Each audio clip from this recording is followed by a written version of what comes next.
Bonjour madame. Comment vous portez-vous? Oh, ça va, on se porte très bien. Dieu merci, j'ai envie de dire.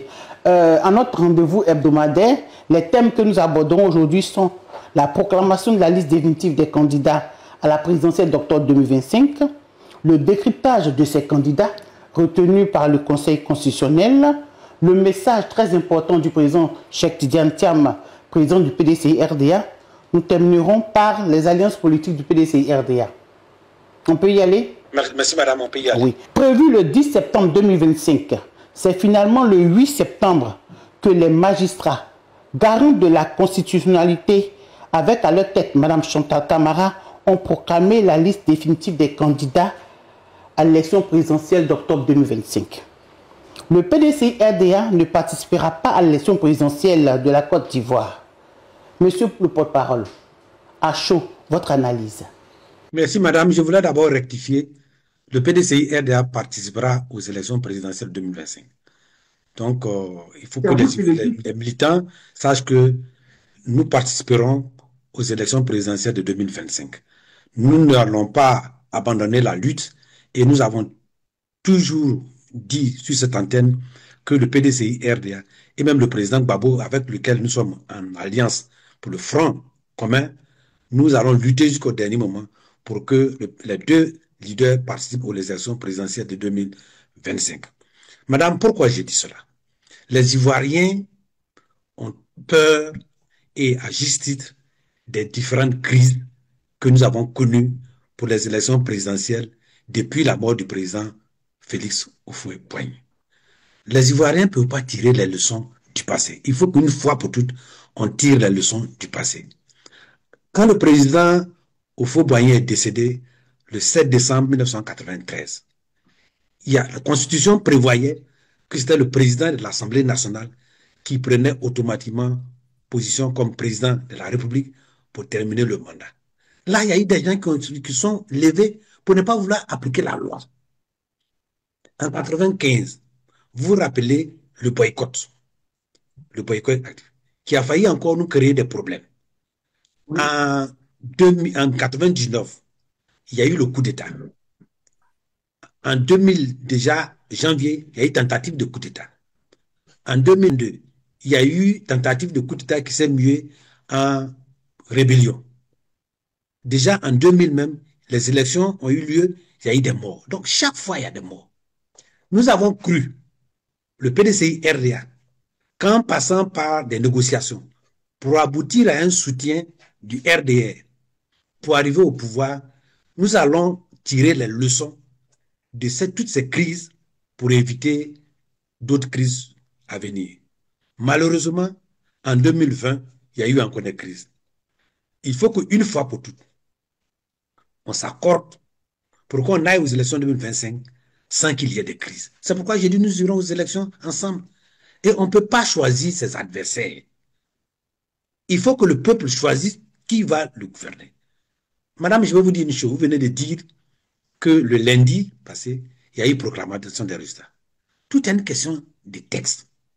Que dit la Constitution? La Constitution dit que la proclamation de la liste définitive des candidats doit se faire 15 jours avant les élections présidentielles. On n'a pas dit au plus tard, on dit 15 jours.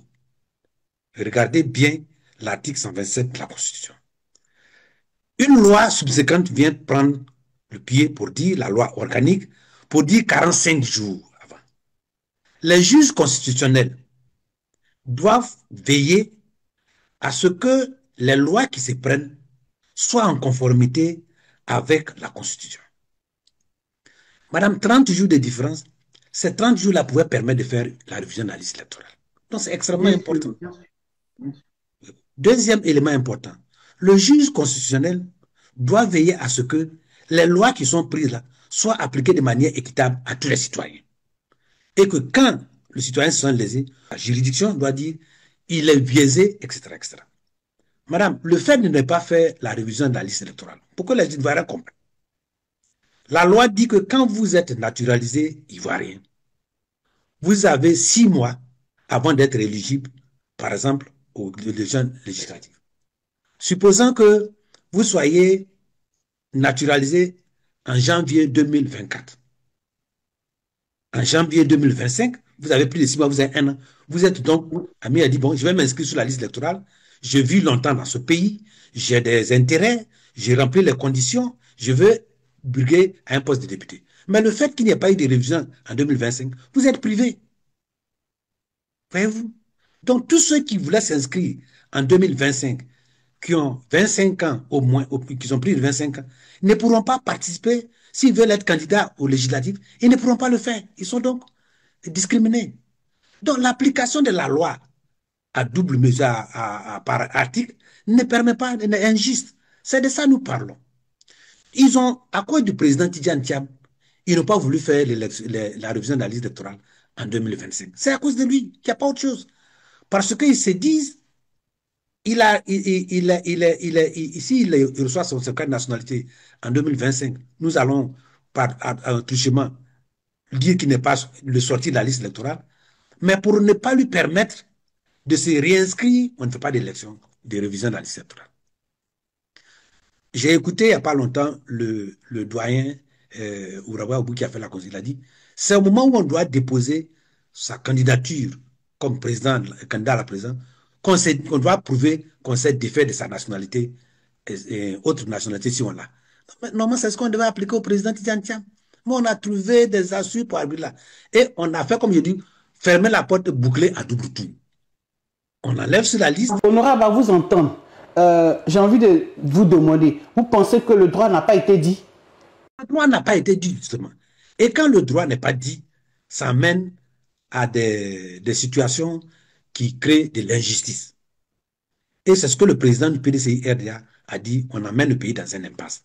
Et malheureusement, on risque d'avoir d'autres crises, tôt ou tard. Parce que les injustices, là, quand c'est cumulé, à un moment donné, on en a ras-le-bol. Donc, moi, je pense que nous avons toujours une chance, même si elle reste faible, de aboutir à l'inscription de la liste des candidats au présidentiel du président Laurent Gbagbo et du président Tidjane Thiam. Monsieur Honorable, c'est vrai que vous dites que le droit n'a pas été dit, mais il y a 5 candidats qui ont été retenus, dont 2 dames. Quelle est votre opinion sur ces 5 candidats? D'abord, moi, je pense qu'en toutes circonstances, il y a, comme je le dis, nous, au PDCI-RDA, on savait plus ou moins que c'est une stratégie du parti au pouvoir d'avoir des candidats qui peuvent malayer. À la limite, même les rumeurs courent. Je ne sais pas si c'est vrai. Malheureusement, en Côte d'Ivoire, les rumeurs font toujours cours et souvent c'est vérifié à quelques noms près. Vous savez, madame, vous êtes dans le milieu de communication. Vous savez que la liste même des candidats, plus ou moins à un ou deux était déjà sur le lieu pour dire que voilà ce que le pouvoir va choisir. Il n'y a que 1 ou 2 noms qui manquent dessus. Oui, c'était des rumeurs sur les plateformes. Heureusement, en Côte d'Ivoire, ces rumeurs finissent toujours par devenir plus ou moins la vérité. Donc, ces mêmes rumeurs disent que le pouvoir a déjà un score pour chacun d'entre eux. Certains même sont en train de négocier leur score pour dire non, si vous me donnez ce petit score-là, je n'ai pas d'avenir politique. Donc, c'est devenu un marchandage. Ce n'est plus une élection. Donc, ça, c'est le choix. Maintenant, il y a parmi les candidats, nous sommes en alliance, nous sommes dans le groupe CAPCI avec Mme Gbagbo. Nous pensons que c'est une chance pour elle qu'elle y soit. Mais ce qu'il faut noter, c'est que le fait d'avoir, je ne sais pas si c'est son objectif, c'est d'être candidate ou son objectif, c'est de gagner. Parce que j'ai vu les gens se clamer à la limite même, comme si on avait remporté la présidence de la République. Ma question suivante, c'est de vous demander, c'est vrai qu'il y avait cette alliance. Après l'interview de la porte-parole de CAPCI, j'ai envie de vous demander, que devient la CAP Côte d'Ivoire? Après son interview, cela veut dire quoi? Cela veut dire que nous avons tous posté en première position, comme on appelle l'inclusivité des candidatures. C'était notre lutte. Et vous vous rappelez bien qu'en 2020, le PDCI-RD était bien retenu, comme quand le président BD était retenu. Mais nous n'avons pas voulu aller aux élections parce que nous avons estimé qu'il y avait des injustices partout. C'est ça la solidarité, pour lutter pour des valeurs. Le PDCI-RDA lutte pour des valeurs. Et nous, au PDCI-RDA, nous pensons que la première règle pour laquelle nous sommes intervenus, que ce soit au CAPCI comme au Front commun, c'est que ceux qui sont frappés par de l'injustice doivent bénéficier de la solidarité de nous tous. Il nous appartient à nous, après une réunion, pour dire, OK, c'est vrai qu'il y a de l'injustice pour eux, mais pour la circonstance, allons avec vous.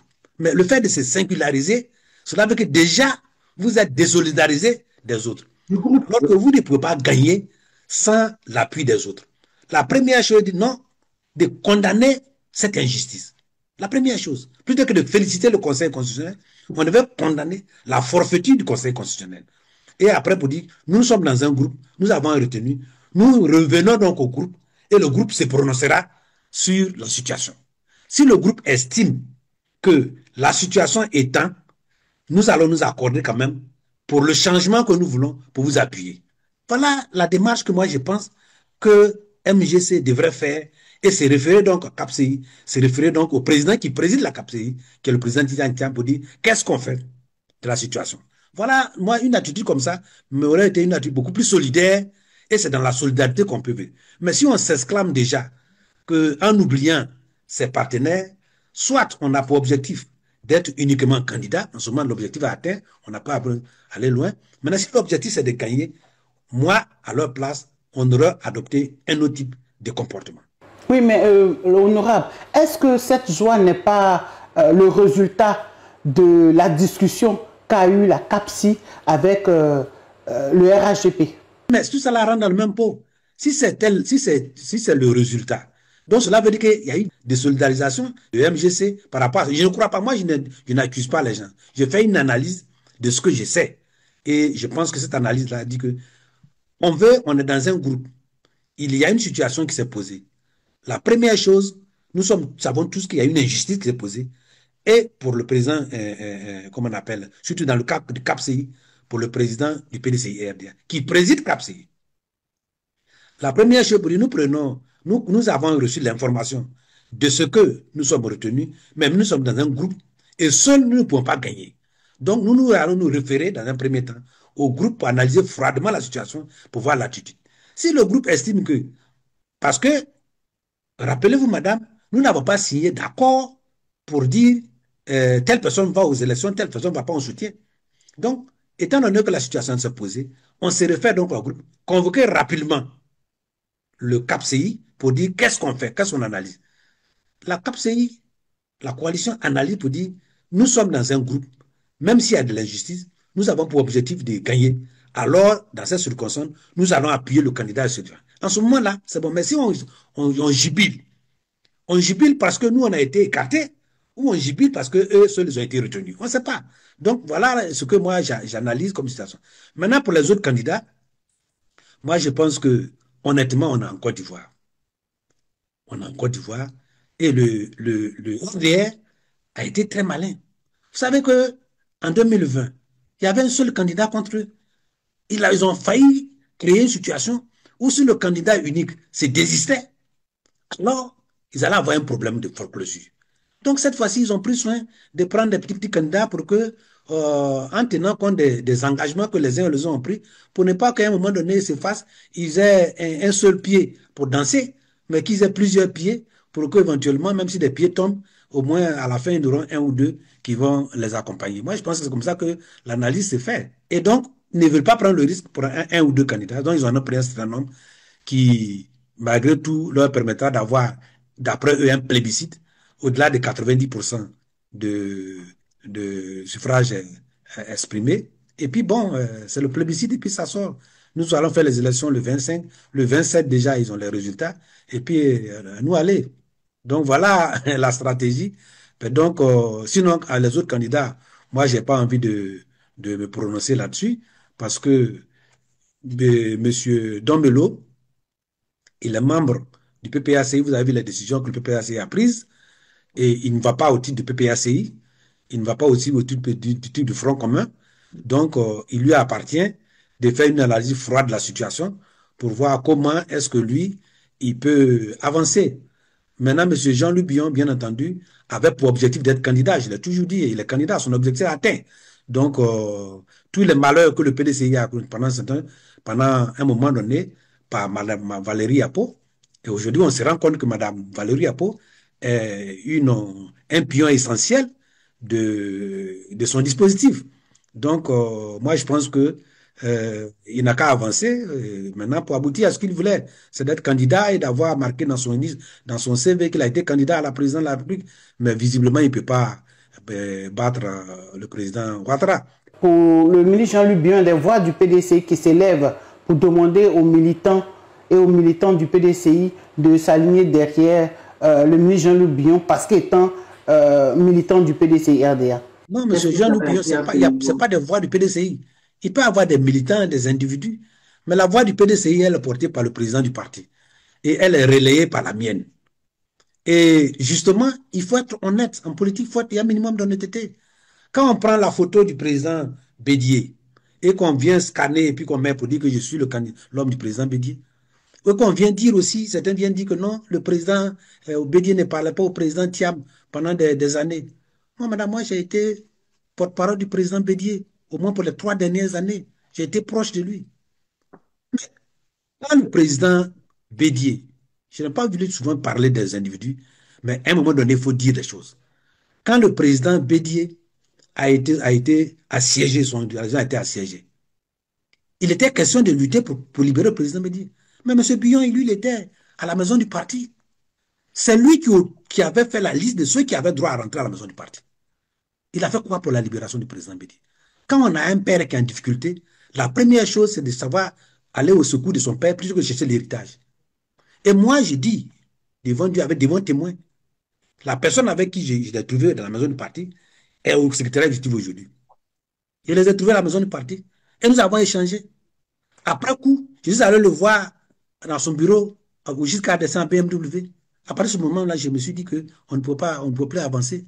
Donc, c'est des gens qui ont toujours voulu que le PDCI RDA, il a bradé, il a attaqué l'autorité du président Bédier. Et il attaque aujourd'hui l'autorité du président Thiam. Le PDCI RDA, en tant qu'institution, en tant que parti politique, ne veut pas soutenir un tel candidat. Donc, que les militants sachent qu'il n'est pas question, en tout cas pour les informations que le président Thiam m'a données, il n'est pas question de lancer un appel ou d'appeler les gens pour soutenir M. Billon. Il a toujours voulu être candidat indépendant, qu'il assume et qu'il s'adresse au peuple de Côte d'Ivoire. Et qu'on verra à la fin son score qu'il va avoir ou qu'il peut négocier. Bon, ça, c'est son problème. Mais il est candidat indépendant, je le dis dans toutes mes conférences de presse. Je dis son objectif était d'être candidat. Et l'objectif du président Thiam, c'est de gagner. Donc aujourd'hui, son objectif est atteint. Donc il ne faut pas que les gens viennent voir, prendre des photos du président Bédier pour dire non. Moi, peut-être que j'ai plus de photos du président Bédier que toute personne. Donc demain, je peux les prendre pour dire que j'étais le président Bédier. Non. Le président Bédier ne m'a pas dit que j'étais son héritier. Il faut être honnête de le dire. Le président Bédier m'a parlé d'une équipe restreinte qu'il allait mettre sur place pour poursuivre le combat. Il me l'a dit la dernière rencontre que je lui avais eue. Et dans cette équipe, madame, je vais vous porter la primeur. 2 noms m'ont été relevés par le président Bédier. Les autres, je ne sais pas. Et au nom de ce que je sais, je lève ma main. Parmi les noms qui ont été, M. Tidjane Thiam. Je ne vous ai jamais dit ça, mais il faut qu'à un moment donné, je dise.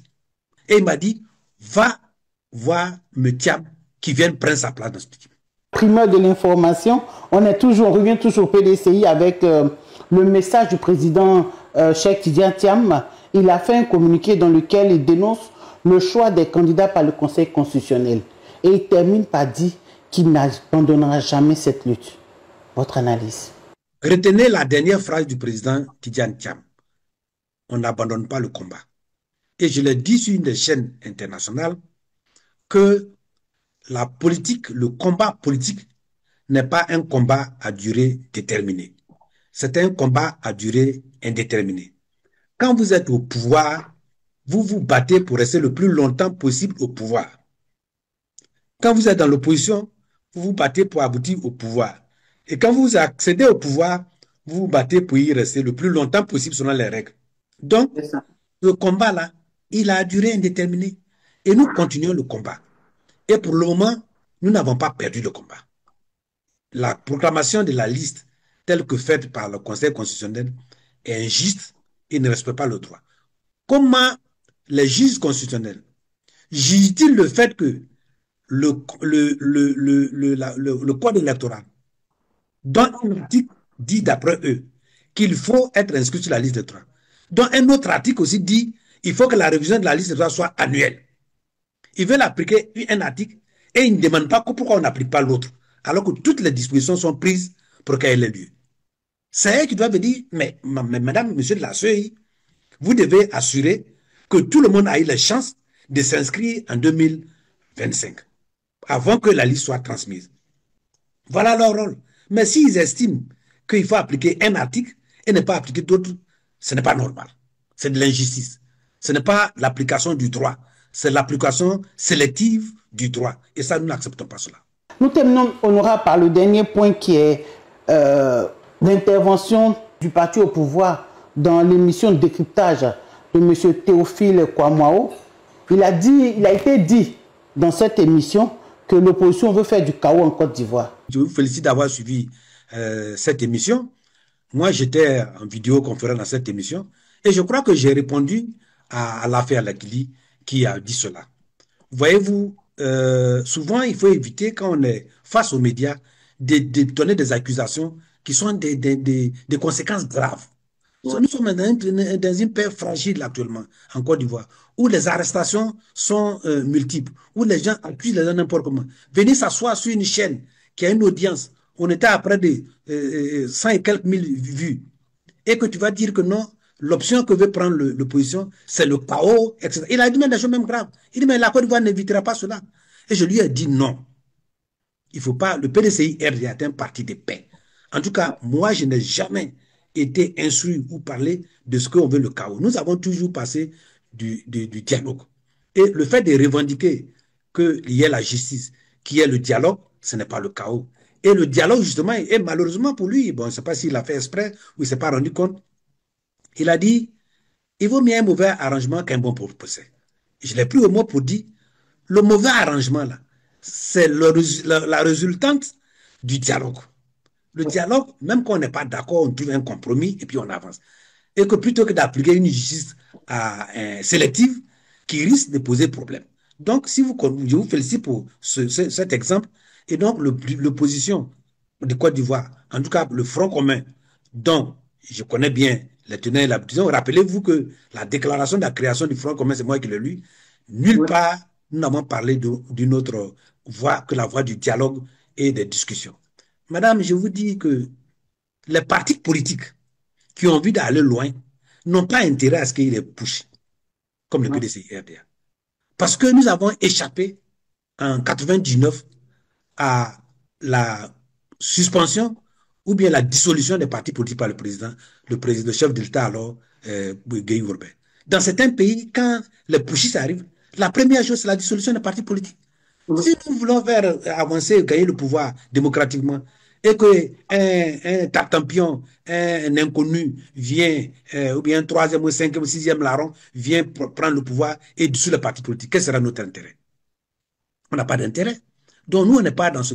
Et puis de tous ceux qui parlent, c'est le PDCI-RDA seulement qui peut savoir comment, quand on a un coup d'État, on souffre. Depuis le coup d'État, nous n'avons pas pu récupérer le pouvoir. S'il n'y avait pas ce coup d'État-là, peut-être qu'on serait encore au pouvoir. Donc c'est ça que nous n'avons jamais accepté cela. Et nous ne sommes jamais réjouis d'un coup d'État. Que ce soit en Côte d'Ivoire ou en Afrique ou dans le monde, le PDCI-RDA ne s'est jamais réjoui d'un coup d'État. Nous pensons qu'il faut tout faire pour éviter que ces genres de situations arrivent encore en Côte d'Ivoire. Et nous pensons aussi que la loi fondamentale nous donne des droits et des devoirs. L'un des droits, c'est une manifestation libre de notre mécontentement. Et ce droit-là, nous allons pouvoir l'exprimer, l'user à tout moment jusqu'au fond. Pas autre chose. Et voilà ce que je voulais dire pour ce qui est des gens qui pensent que non, l'opposition veut faire du chaos. L'opposition ne veut pas faire du chaos. Moi, j'ai fait des appels à manifestation. Et depuis le mois de mai, le PDCI-RDA a fait des manifestations dans tout le pays. Jamais il n'y a pas eu de heurts. Le PDCI-RDA a participé à la grande marche du 9. Pas de crise. Le PDCI-RDA a participé au 16, au grand meeting du président Gbagbo. Il n'y a jamais eu de problème. Donc, d'où vient l'idée que l'opposition veut créer un chaos et on se cite, vous rappelez-vous, quand les gens sont sur le tableau, on cite des noms, on fait des figures et puis on les pourchasse.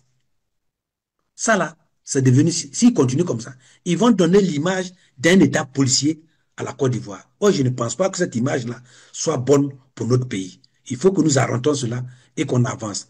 Donc, aux militants, je dis, nous ne sommes pas pour un chaos. Nous sommes pour un ordre républicain. Nous sommes pour un dialogue. Nous sommes pour des arrangements pour éviter la crise, pour éviter des morts. Nous sommes pour que la Côte d'Ivoire retrouve la paix. Mais la paix doit se faire à partir de la justice. Quand il y a l'injustice, hein, ça crée des désordres. Et le président Fauboigny a dit qu'il n'aime pas l'injustice et il n'aime pas aussi le désordre. Voilà. Retenons que le PDC est un parti de paix et nous œuvrons pour le dialogue et la paix. Honorable, nous allons terminer par un message que vous voudrez bien donner à ces nombreux militants et sympathisants du PDC-RDA et à tous les Ivoiriens en général dans le contexte actuel.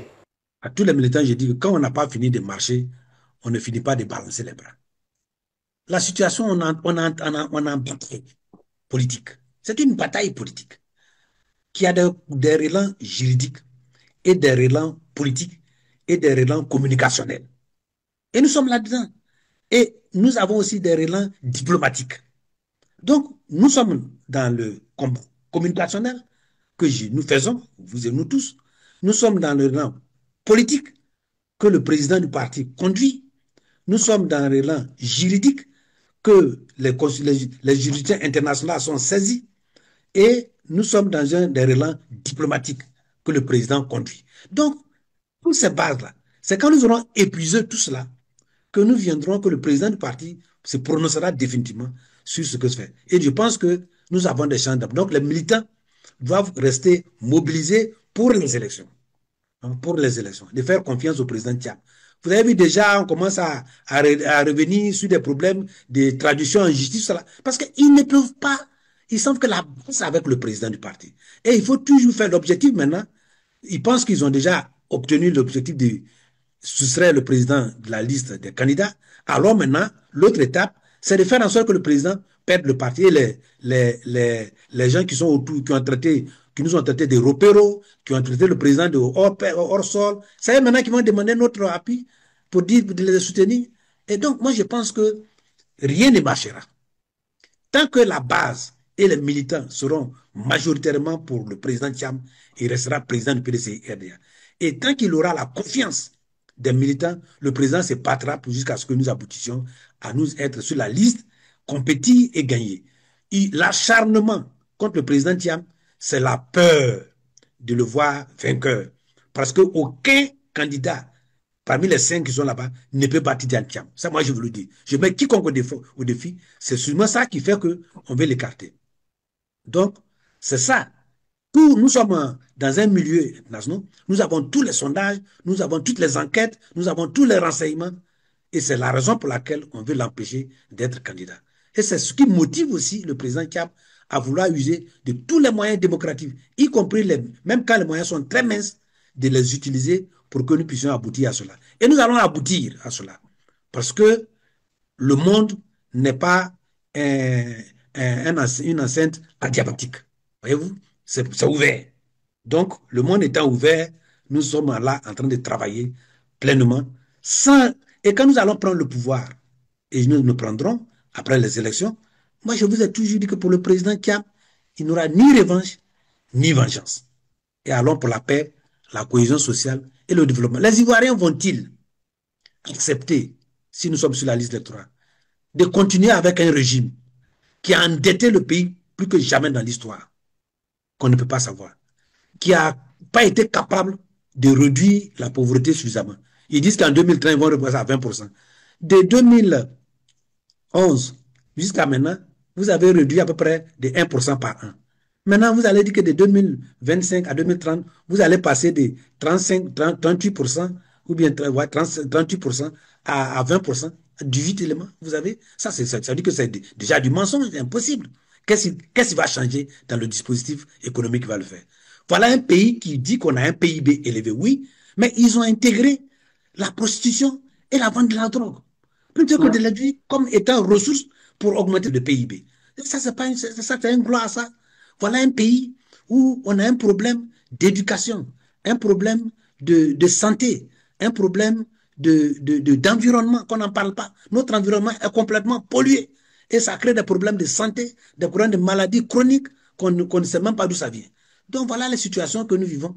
Et les Ivoiriens ne sont pas prêts à continuer avec un tel régime. C'est ça qui leur fait peur. Le régime RDR a érodé tout l'espoir qu'il a, que les Ivoiriens ont planté pour lui. Ils n'ont pas pu respecter leur engagement. Faire des enquêtes sur le coup d'État, on n'en a pas vu. Faire des enquêtes sur les différentes tueries, on n'en a pas vu. Transférer la capitale à Yamoussoukro, on n'en parle pas. Parler de l'émergence en 2020, c'est devenu retombé dans les oubliettes, etc., etc., etc.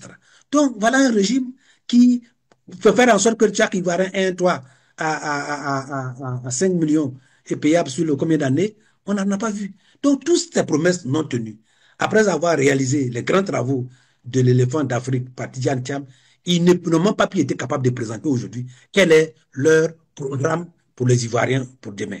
Voilà, on a un pays où, malgré tout ce qu'on a comme ressources, on a véritablement une espérance de vie inférieure à tous ceux qui sont autour de nous. Voyez-vous? Alors que les ressources, bien entendu, et les potentialités de la Côte d'Ivoire sont en tête. Bientôt, on sera à l'ouverture de la campagne Café Cacao, je ne peux pas ne pas terminer. Et aujourd'hui, si le PDCI était au pouvoir par rapport aux engagements, les paysans auront peut-être de 2500, 3000 francs CFA le kilo. Ils vont traficoter ça parce qu'ils n'ont pas été capables de respecter leurs engagements. Voilà tout ce que je peux dire. Donc, que les militants gardent espoir. Le président à la barre, il viendra s'adresser à lui quand il aura bouclé tous ses engagements, toute sa bataille. Et en ce moment-là, les dispositions stratégiques leur seront communiquées et nous allons transmettre cela aux militaires. Mais pour le moment, pour l'heure, nous avons toujours des chances d'être candidats sur la liste électorale. Le PDCI, via Bredomi Soumaïla, met en garde. Oui, le PDCI, via Bredomi Soumaïla, met en garde. Aucune élection n'est possible en Côte d'Ivoire sans Babo et soit Tidjane Thiam. Et ça, c'est un fait. C'est pas parce qu'il le dit simplement, c'est un fait. Aucune élection en Côte d'Ivoire ne peut être possible sans le PDCI RDA et le PPACI. Pourquoi vous pensez que ce serait possible? Pourquoi vous pensez que c'est faisable? Pourquoi vous pensez qu'on peut aller à ça? Voyez-vous, le président Laurent Gbagbo s'est placé, il s'est positionné, il a regardé longtemps, pendant longtemps, et pendant très longtemps. Il a regardé autour de lui, il a regardé le peuple de Côte d'Ivoire, l'opposition de Côte d'Ivoire, et il a dit, on va voir qui sont les vrais opposants. Il n'a pas fait ce qui s'est passé en 2020. 2020, c'était une chose, après 2020, c'est une autre chose. Monsieur Laurent Gbagbo s'est dit, écoutez, on va attendre, le Conseil constitutionnel va nous montrer qui sont les vrais candidats et qui sont les faux candidats. Et quand maintenant, il a les vrais candidats, parce que les vrais candidats sont tous ces gros candidats qu'on a écartés. Quand vous retirez Antoine Atchalis Tchemoko, Assalé Tchemoko, c'est un grand candidat. Monsieur le prophète Tobi, c'est un grand candidat. Quand vous enlevez Afingessa, c'est un grand candidat. Vous enlevez le PDC, c'est un grand candidat. Le PPAC, ce sont des grands candidats. En ce moment, et Soro qui n'a pas posé, c'est un grand candidat. Donc en ce moment, non seulement le président Laurent Gbagbo a pris son temps, mais il a eu la peine de voir qui sont les vrais candidats que M. Ouattara a retirés. Il a surtout vu qui sont les candidats crédibles, qui se battent vraiment, qui sont déterminés à un changement. Et c'est à travers ces vrais candidats qu'il peut choisir, encore parmi eux, de contacter certains. Mais il contacte les qui? Il contacte ceux qui se battent vraiment, qui dénoncent et dont c'est visible. Le président ne contacte pas pour contacter. Il contacte la crédibilité, la constance du combat. Et il voit qui sont attaqués. Parce que le régime RDR, quand vous menez un bon combat, il vous attaque, il vous dénigre, il vous sabote. Il mente sur vous. Et le président Laurent Gbagbo, c'est ça qu'il prend. Et il dit, c'est avec eux qu'on va mener le combat maintenant. Donc le monsieur a sa manière de faire la politique. Et j'ai toujours dit, ne soyez pas pressés. Quand vous êtes prêt d'arriver, prenez votre temps. Si vous êtes prêt d'atteindre l'objectif, prenez votre temps. Allez doucement quand vous êtes pressé. Il ne faut jamais aller vite. Oui, le président Laurent Gbagbo le dit. Oui, je vais doucement parce que je suis pressé. C'est comme ça. Il faut toujours aller doucement quand on est pressé. Vous précipitez, va vous pousser à faire une erreur et la distance sera encore plus longue, 4 fois plus longue que ce qui vous restait. Donc la team, il faut comprendre cette sortie de Bredomi Soumaïla comme une mise en garde, mais surtout une remobilisation de l'opposition. On a pris le coup. On a pris une journée pour digérer. On se remobilise et on contre-attaque. La lutte là, ça va se faire. Alassane Ouattara est lui-même en train de mettre les ingrédients dans la sauce. On va mailler ça. On va mailler ça. Il faut rester tranquille. Monsieur Ouattara ne sera pas candidat. L'élection là, elle va se faire, mais sans Monsieur Ouattara. Quand on demande aux gens pourquoi Babo a déposé sa candidature, mais c'est pour ça qu'il a déposé sa candidature. Il savait qu'on devait jeter les candidatures. C'est qu'on devait jeter les candidatures là, qu'il devait récupérer les meilleurs morceaux. Alassane Ouattara a fait une faute. Il va payer cher.